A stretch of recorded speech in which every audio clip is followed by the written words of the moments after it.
Halo, Assalamualaikum warahmatullahi wabarakatuh.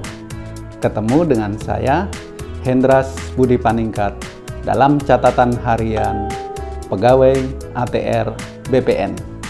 Dalam video ini, saya akan menjelaskan tentang pemecahan sertifikat tanah, mulai dari informasi kegiatan, syarat, biaya, dan perjalanan berkas dari awal sampai selesai di kantor pertanahan, serta dinamika yang menyertainya, tentunya dalam perspektif catatan harian pegawai ATR BPN. Nah, teman-teman semuanya, Sobat ATR BPN, pernahkah Anda membeli bidang tanah untuk rumah, tanah sawah, kebun, ataupun tanah pekarangan kosong, di mana bidang tanah yang Anda beli ternyata telah bersertifikat atau telah terdaftar? Nah, sedangkan teman-teman hanya membeli sebagian dari sertifikat tanah tersebut. Nah, setelah Anda, teman-teman semuanya, membeli sebagian dari sertifikat tanah tersebut, tentu teman-teman ingin juga mengetahui bagaimana caranya agar kita dapat memiliki tanda bukti hak atau sertifikat tanah dari bidang tanah yang kita beli atas nama kita sendiri. Nah, bagaimana sih langkah administrasi yang harus dilakukan? Ya, jawabannya yaitu Anda harus mengajukan permohonan layanan pemecahan atau pemisahan sertifikat, pemecahan atau pemisahan bidang tanah dari sertifikat yang Anda beli sebagian tersebut. Setelah itu dilakukan proses balik namanya, tentunya terlebih dahulu dilakukan pembuatan akta jual beli. Setelah itu segera ditindaklanjuti dengan peralihan hak jual beli atau balik nama jual belinya. Nah, bagaimana sih proses pemecahan sertifikat di kantor pertanahan? Syaratnya apa aja? Biayanya berapa sih? Lalu berapa lama durasinya? Serta bagaimana proses permohonannya di kantor pertanahannya? Alur berkasnya seperti apa? Yuk kita bahas satu persatu ya.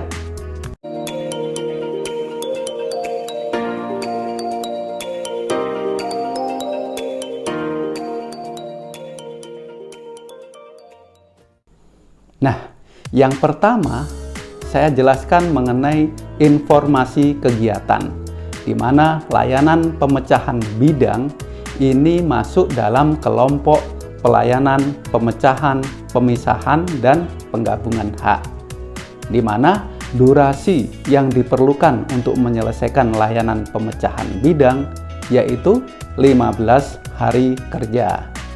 Lalu, layanan ini merupakan kewenangan kantor pertanahan yang ada di kabupaten atau kota, bukan kewenangan Kanwil yang ada di provinsi ataupun kewenangan pusat ATR BPN yang ada di pusat. Nah, selanjutnya dalam kegiatan pemecahan bidang, pemecahan sertifikat ini diperlukan pengguna spasial dan operasi spasial, karena layanan ini membutuhkan kegiatan lapang, yaitu pengukuran bidang tanah dan proses pemetaan bidang tanah, di mana operasi spasialnya adalah SUB untuk pemecahan bidang, pemecahan sertifikat. Nah, operasi spasial untuk pemisahan namanya DIF. Nah, teman-teman, di sini ada perbedaan antara pemecahan dan pemisahan, namun saya tidak akan menjelaskan dalam video ini. Insya Allah akan saya jelaskan di video selanjutnya. Nah, untuk layanan pemecahan ini tidak dapat diakses secara online oleh PPAT, masyarakat, surveyor, dan penilai tanah. di mana ketentuan ini sudah diatur dalam Peraturan Kepala BPN Nomor 1 Tahun 2010 tentang Standar Pelayanan dan Pengaturan Pertanahan. Nah, teman-teman semuanya, selanjutnya syarat dari pemecahan sertifikat. Apa aja? Yang pertama yaitu Anda mengisi formulir permohonan yang disediakan, diisi dan ditandatangani pemohon atau kuasanya di atas materai cukup, di mana formulir permohonan yaitu memuat beberapa informasi ya, beberapa formulir yang harus diisi, yaitu memuat identitas diri, luas, letak, dan penggunaan tanah yang dimohonkan. Terus memuat surat pernyataan tidak dalam sengketa dan memuat pernyataan bahwa bidang tanah tersebut dikuasai secara fisik. Nah, teman-teman semuanya, berdasarkan Peraturan Kepala BPN Nomor 1 Tahun 2010, di sini ada ketentuan di mana pemisahan ya tidak boleh lebih dari 5 bidang, kecuali hanya untuk pewarisan. Lalu yang syarat kedua yaitu surat kuasa apabila dikuasakan. Saya sarankan urus sendiri sertifikat tanah Anda di kantor pertanahan. Lalu yang ketiga yaitu menyertakan fotokopi identitas pemohon, KTP, dan kartu keluarga yang sudah eKTP dan kuasanya apabila dikuasakan. Tentunya identitas ini telah dicocokkan dengan aslinya oleh petugas loket ataupun verifikator berkas. Nah, selanjutnya syarat yang keempat, fotokopi akta pendirian dan pengesahan badan hukum yang telah dicocokkan dengan aslinya oleh petugas loket apabila subjek hak dalam sertifikat adalah badan hukum. Tapi kalau perorangan, syarat yang ketiga tadi ya. Nah, yang berikutnya yaitu sertifikat asli yang akan dilakukan pemecahan. Lalu yang keenam, menyertakan fotokopi SPPT PBB tahun berjalan. Lalu yang ketujuh, ada izin perubahan penggunaan tanah apabila terjadi perubahan penggunaan tanah, misalnya dari tanah pertanian menjadi tanah non pertanian untuk perumahan, di mana saat ini IPPT, izin perubahan penggunaan tanah, telah berganti nama ya, kalau tidak salah KKPR ya namanya ya. Nah, yang selanjutnya rencana tapak atau site plan dari pemerintah kabupaten ataupun kota setempat. Nah, yang berikutnya ada juga syarat spasial ya, dimana perlu saya sampaikan untuk kegiatan layanan pertanahan yang bersifat derivatif atau layanan pemeliharaan data pendaftaran tanah ya, saat ini aplikasi mengharuskan terpenuhinya syarat spasial, yaitu buku tanah telah tervalidasi GSSU tervalidasi, NIB telah tervalidasi. Artinya yang paling penting di sini adalah bidang tanah telah terpetakan secara digital. Nah, yang selanjutnya, berapa sih biaya dari permohonan pemecahan sertifikat ini ya, teman-teman? Untuk biayanya dihitung dengan harga satuan biaya khusus ya. Nah, jika teman-teman ingin mengetahui kisaran ya simulasi biaya pemecahan atau pemisahan sertifikat ini, saya sarankan teman-teman bisa memanfaatkan fitur yang ada di dalam aplikasi Sentuh Tanahku atau aplikasi Survei Tanahku. Di situ Anda cari daftar layanan ya, layanan pertanahan, masuk ke layanan pemecahan ataupun pemisahan bidang. Di situ teman-teman bisa mengisi berapa jumlah bidang tanah yang akan dipecah, terus memasukkan luasnya berapa, penggunaan tanahnya dipilih apakah pertanian ataupun non pertanian, karena ini terkait dengan HSBKU. Lalu dipilih provinsi yang mana ya, provinsi mana ya, misalnya provinsi Sulawesi Tenggara. Lalu teman-teman bisa klik hitung biaya. Nah, itu biaya tercantum ya dalam aplikasi tersebut. Nah, di sini saya juga sampaikan ada biaya TAK ya, transportasi, akomodasi, dan konsumsi dari petugas ukur, koordinator petugas ukur ya, yang mengambil data di lapangan ya. Ada beberapa orang yang mengambil data di lapangan, ada biaya TAK-nya, di mana diatur dalam PP 128 tahun 2013 tentang PNBP yang berlaku di ATR BPN pasal 21. Oke. Selanjutnya, bagaimana sih proses perjalanan berkasnya di kantor pertanahan ya? Melewati berapa meja saja proses layanan pemecahan ini ya, teman-teman. Di sini saya coba jelaskan ya. Yang pertama, setelah Anda memenuhi persyaratan ya, syarat-syaratnya sudah lengkap, syarat formilnya lengkap, tanahnya dikuasai juga, tidak ada masalah, Anda datang ke kantor pertanahan di loket layanan pendaftaran ya, di front office. Lalu Anda menyerahkan kelengkapan berkas permohonan Anda ya. Di situ petugas loket atau verifikator berkas akan memeriksa berkas Anda.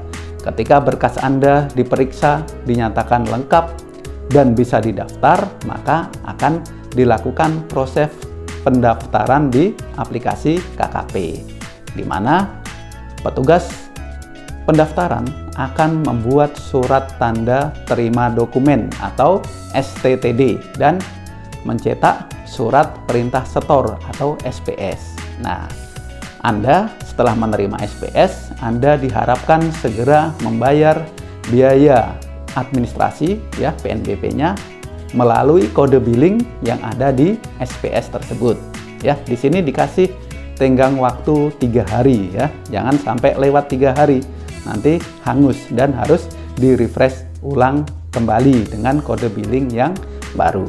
Nah, setelah teman-teman menyelesaikan administrasinya, membayar biayanya, lalu petugas di loket pembayaran akan melakukan pembukuan daftar isian 305, 306, 302, 301. Nah, itu akan dilakukan prosesnya.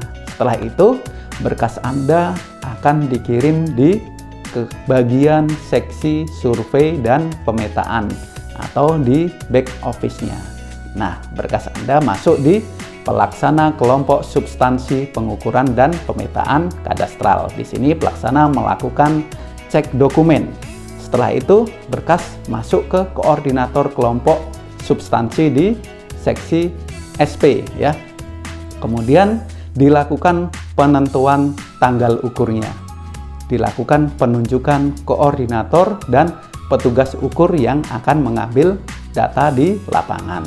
Nah, setelah itu berkas kembali lagi ke pelaksana kelompok substansi. Di sini akan dilakukan pembuatan nomor gambar ukur atau istilahnya dulu fileware ya, DI 107 ya. Nah, setelah itu juga akan dicetak surat tugas pengukuran STP. Setelah dicetak, berkas masuk ke koordinator kembali untuk diperiksa, dilakukan persetujuan surat tugas pengukuran. Lalu masuk ke kepala seksi survei dan pemetaan. Di sini kepala seksi melakukan penandatanganan ya, persetujuan surat tugas pengukuran. Nah, setelah itu berkas dikirim ke siapa? Ke petugas ukur ya. Petugas ukur menerima surat tugas pengukuran, lalu turun ke lapangan mengambil data fisik di lapangan, membawa alat mengambil data titik koordinat, mengukur besaran dimensi dari bidang tanah yang akan dipecah. Ya, biasanya akan di cross check dengan sertifikat induknya. Nah, di sini petugas ukur setelah mengambil data di lapangan, ya, syarat-syarat di lapangan terpenuhi, sudah selesai pekerjaan lapang, kembali lagi ke kantor untuk melakukan input tanggal selesai ukur di aplikasi KKP dan tentunya membuat gambar ukur. Gambar ukur adalah dokumen untuk mencantumkan data hasil pengukuran. Setelah gambar ukurnya dibuat, dikirim berkas tersebut ke petugas pemetaan. Nah, di sini petugas pemetaan akan melakukan proses penggambaran, ya, proses pemetaan dari pekerjaan petugas ukur, dan tentunya di aplikasi dipetakan melalui aplikasi GeoKKP, ya, AutoCAD-nya, dilakukan pemetaan surat ukurnya, dilakukan pemetaan persilnya. Nah, setelah pemetaan persilnya ada, ya, kemudian berkas tersebut masuk ke pelaksana kelompok substansi, ya, di seksi SP. Di situ dilakukan input calon pemilik, ya, input calon pemilik persilnya. Lalu dilakukan pembuatan surat ukur DI 207 dan diisi data surat ukurnya, entry data SU. Nah, setelah itu berkas dikirim ke koordinator kelompok substansi, ya. Di sini koordinator kelompok substansi melakukan persetujuan surat ukur di paraf dan penyelesaian pekerjaan pengukuran. Lalu berkas dikirim ke kepala seksi survei dan pemetaan, ya. Dikirim berkasnya, aplikasinya juga diklik next, kirim. Nah, di sini kepala seksi SP melakukan persetujuan surat ukur dan penyelesaian pekerjaan pengukuran dan pemetaan, keluar daftar isian 307-nya. Lalu berkas kembali ke pelaksana kelompok substansi pengukuran dan pemetaan. Nah, di sini teman-teman di seksi survei dan pemetaan, ya, bagian teknis, berkas tersebut telah selesai, di mana berkas tersebut akan dilanjutkan di bagian back office seksi penetapan dan pendaftaran hak, ya. Di sini di seksi PHP, ya. Nah, di sini berkas masuk ke pelaksana kelompok substansi di seksi PHP. Dilakukan pembuatan buku tanah hak atas tanah. Dilakukan input data buku tanah. Setelah itu berkas dikirim ke koordinator kelompok substansi, ya. Nah, koordinator melakukan penyelesaian pekerjaan pendaftaran tanah, persetujuan buku tanah hak atas tanah, dan penetapan hak atas tanah. Setelah itu, berkas dikirim ke kepala seksi penetapan hak dan pendaftaran, ya, kepala seksi PHP, ya. Nah, bukan pemberi harapan palsu. Nah, di sini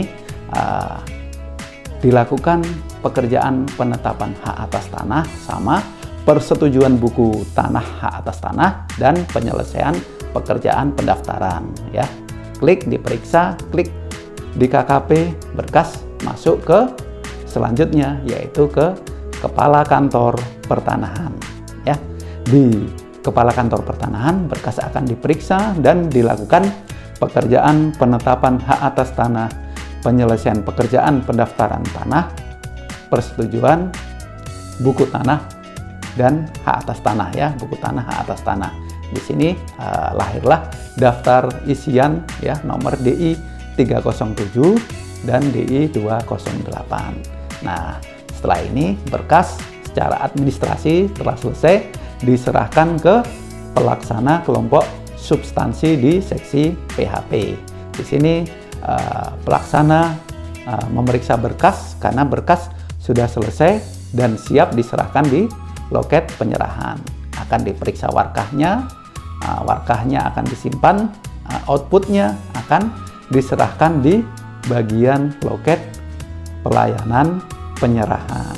Nah, berkas Anda ternyata telah kembali di loket penyerahan di front office, di mana petugas akan menyerahkan hasil pekerjaan pemecahan sertifikat kepada Anda dengan membuat cetak tanda terima, ya, DI 301A. Jadi begitulah teman-teman proses pelayanan pemecahan sertifikat. Nah, di sini sebagai informasi ya, berdasarkan pengalaman empiris yang ada di lapangan, ternyata terdapat dinamika dalam layanan pemecahan ataupun pemisahan sertifikat ya. Nah, dinamikanya apa aja? Di sini saya coba sampaikan. Yang pertama, terhadap bidang tanah yang akan dilakukan layanan pemecahan ataupun pemisahan ya, ternyata subjek haknya sudah meninggal dunia ya. Nah, sehingga harus dilakukan proses peralihan hak waris terlebih dahulu, karena asas mutakhir pendaftaran tanah itu harus menuntut kondisi yang terbaru. Nah, di sini yang sering terjadi ya, akhirnya mau pecah kok harus waris ya, ketentuannya seperti itu. Yang kedua, ternyata terdapat perubahan penggunaan dan pemanfaatan terhadap tanah yang akan dipecah, di mana penggunaan tanah dalam sertifikat yang Anda beli ternyata masih sebagai tanah pertanian ya, tanah pertanian, kebun, di mana Anda beli rencana penggunaannya adalah untuk tanah non pertanian atau perumahan, sehingga perlu dilakukan izin perubahan penggunaan tanah dulu ya. Sekarang izin kesesuaian kegiatan pemanfaatan ruang ya, KKPR. Nah, itu salah satu dinamikanya. Terus yang berikutnya, terdapat juga perubahan data fisik ya, orientasi arah, bentuk ya. Biasanya ini terjadi atau terdapat pada sertifikat zaman dulu ya, sertifikat zaman dulu di sertifikat induk, sehingga perlu dilakukan kembali penataan batas bidang tanah yang harus memenuhi asas kontradiktur delimitasi. Nah, dinamika yang selanjutnya ya, sudah mulai ada sedikit permasalahan ya. Ini terdapat kasus ya, jual beli tanah sebagian ya, hanya dilakukan di bawah tangan, lalu atau dibuat AJB-nya saja tanpa ditindaklanjuti dengan proses pemecahan sertifikat, dan itu dibiarkan. Nah, si pembeli membiarkan. Nah, kemudian waktu terus berlalu ya, selama puluhan tahun, ternyata pemilik sertifikat menjual tanah tersebut ya. Mungkin ahli warisnya ya, sertifikat sudah diwaris, ahli warisnya tidak tahu kalau orang tuanya sudah menjual sebagian tanah tersebut ke orang lain.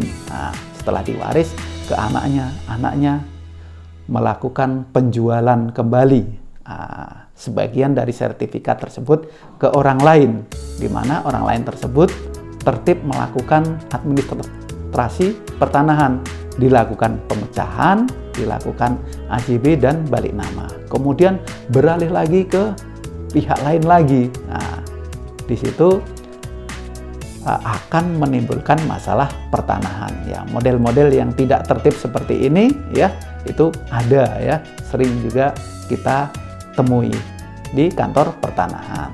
Nah, dinamika yang berikutnya ya, itu tidak tertibnya administrasi pertanahan ya dari masyarakat, teman-teman semuanya ya, para pemilik sertifikat ya, ketika melakukan perbuatan hukum ataupun ketika ada peristiwa hukum ya, misalnya melakukan perbuatan hukum jual beli ya, jual beli sebagian tanah, hibah, ataupun ketika ada peristiwa hukum meninggal subjek hak dalam sertifikat, tidak dilakukan update data, sehingga ketika tanah tersebut sudah dibeli, pihak lain akan terganggu ya, akan sedikit harus melalui proses-proses administrasi tambahan.